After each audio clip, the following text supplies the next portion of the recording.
You can see the metal where we're back through our putty and filler.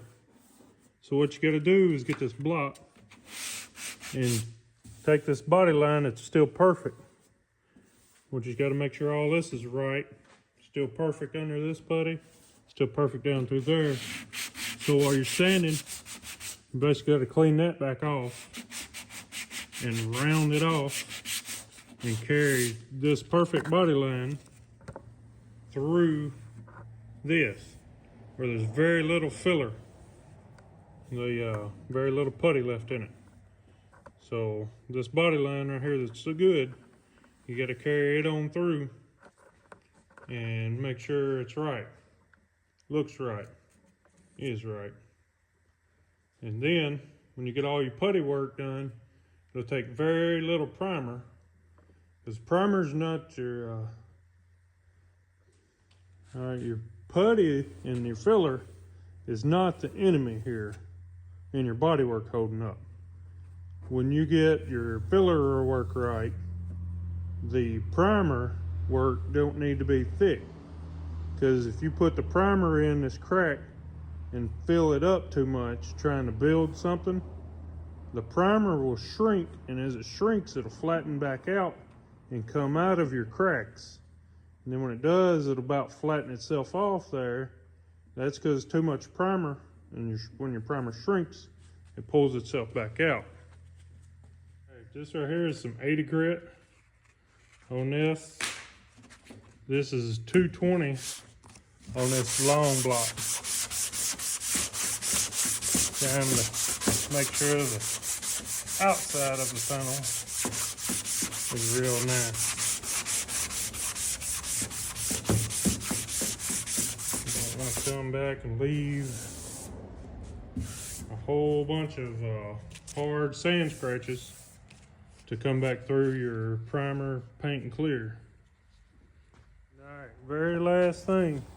Once you get your flat spots of the panel slick as you want, you get your body line built in there right, you have to come back in the sharp edge right here that's left in the filler, and take you a piece of paper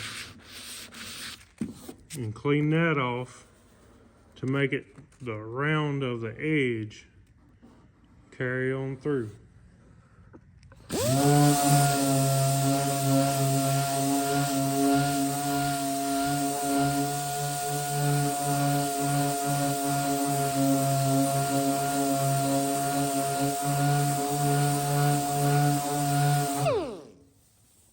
Keep it flat, let it ride.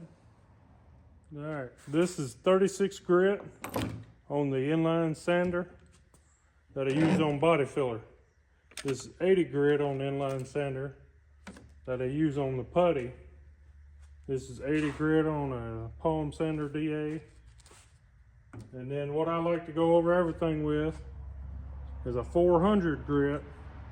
You can prime over it, and then if you don't prime over everything, you can come back and put your sealer over the top of this, or if you have to, you can always paint over the 400 scratches that the DA will leave.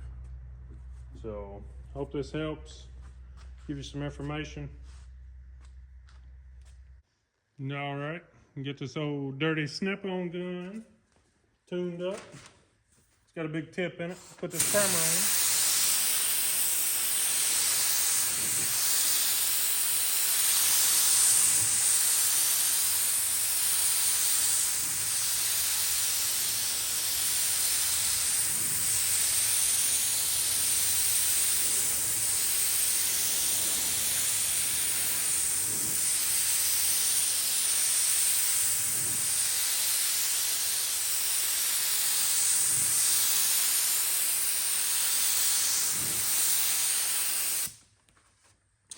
Roll the edges.